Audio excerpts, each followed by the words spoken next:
میرا مالک اللہ، میرا رازق اللہ، میرا محافظ اللہ، میرا مددگار اللہ، میرا پشت پناہ اللہ، میرا دوست اللہ. یہ دوستی ہے اللہ کی جو لب لباب ہے، حاصل ہے ایمان کا. اسی کا نام ولایت ہے. اولیاء اللہ کے سروں پر سینگ نہیں ہوتے. جس کے دل میں ایمان راسخ ہو چکا ہو وہی اللہ کا ولی ہے. جسے اللہ پر یقین ہو چکا ہے وہی اللہ کا ولی ہے. جسے یقین ہے اللہ میرے ساتھ ہے، میرا مددگار، میرا پشت پناہ، میرا ساتھی، میرا دوست، میرا محبوب، میرا محب. اللہ اہل ایمان سے محبت کرتا ہے. واللہ یحب الصادقین. ان اللہ یحب الذین یقاتلون فی سبیلہ صفا کانہم بنیان مرصوص. اللہ محبت کرنے والا، اہل ایمان محبوب، اور اہل ایمان محبت کرنے والے اللہ محبوب. والذین آمنوا اشد حبا للہ. آپ تصور کیجئے جسے یہ رشتہ ایمان یا رشتہ ولایت حاصل ہو جائے، الا ان اولیاء اللہ لا خوف علیہم ولا هم یحزنون. آگاہ ہو جاؤ، اللہ کے دوستوں کے لیے نہ کوئی خوف ہے نہ کوئی حزن ہے. اور میں بیان کر چکا تھا خوف اور حزن کے خاتمے ہی کا نام امن ہے. زوال خوف، زوال حزن. یہ خوف اور حزن کیوں آتے ہیں بار بار؟ اللہ تخافوا ولا تحزنوا، دونوں آ گئے. الا ان اولیاء اللہ لا خوف علیہم ولا هم یحزنون، پھر وہی دو. وہ کیوں ہے؟ خوف ہوتا ہے کسی مستقبل کی بات کا، یہ نہ ہو جائے، وہ نہ ہو جائے، یہ نقصان نہ پہنچ جائے، یہ تکلیف نہ ہو، یہ غضب نہ آ جائے. خوف ہے مستقبل سے. حزن ہے یہ کیوں ہوا، یہ نہیں ہونا چاہیے تھا، یہ میرا فلاں چیز میرے ہاتھ سے جاتی رہی ہے، فلاں موقع نکل گیا، اور بیٹھے ہوئے ہیں اندر ہی اندر کوڑ رہے ہیں، صدمہ ہے اور رنج ہے.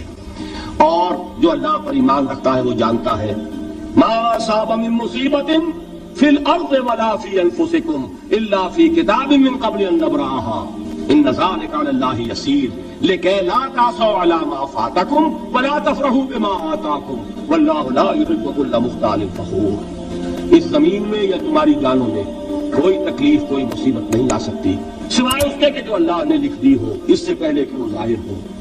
جس کو یہ حقیقت معلوم ہو گئی اس کو یہ طرز عمل اختیار کرنا چاہیے.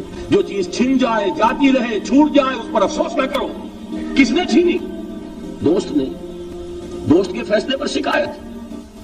دوستی کو بٹا لگا رہے ہو. سرے تسلیم خم ہے جو مزاج یار میں آئے.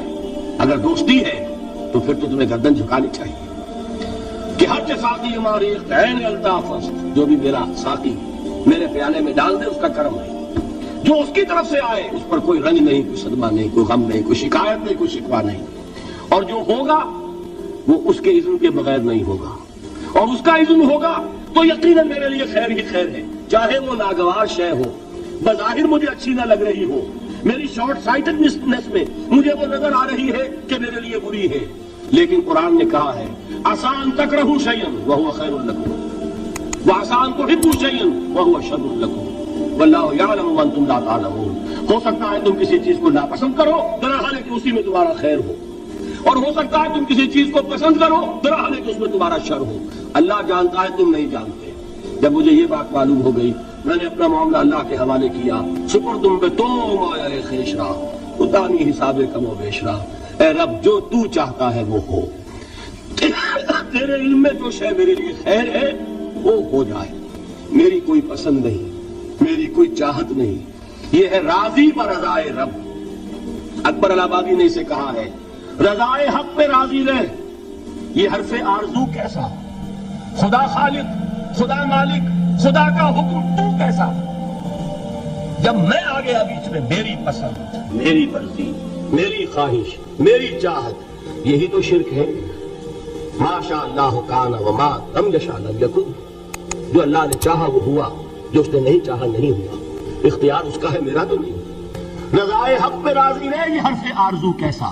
خدا خالق، خدا مالک، خدا کا حکم تو کیسا؟ اقبال نے اسے کہا ہے فارسی میں. اب آپ کہیں اس کا ترجمہ بھی کرو تو وہ مجھے ذرا اس وقت کچھ بہت ہی بدذوقی کسی بات نظر آئے گی. جائیے پوچھئے کسی سے جسے فارسی آتی ہو. برو کشید ز پہ جا کے ہست بود مرا چوک دہا کے مقام رضا کشود مرا. مجھے تو تمام پیچ و خم سے نکال دیا اس مقام رضا نے. میں راضی برضائے رب ہوں، جو فیصلہ اس کا میں اس پر راضی. تو کہاں کا حزن اور کس کا خوف؟ یہی زوال حزن اور زوال خوف، یہی ہے امن. یہ نتیجہ ہے ایمان کا. تو جان لیجئے یہ ہے لب لباب، یہ ہے حاصل ایمان کا.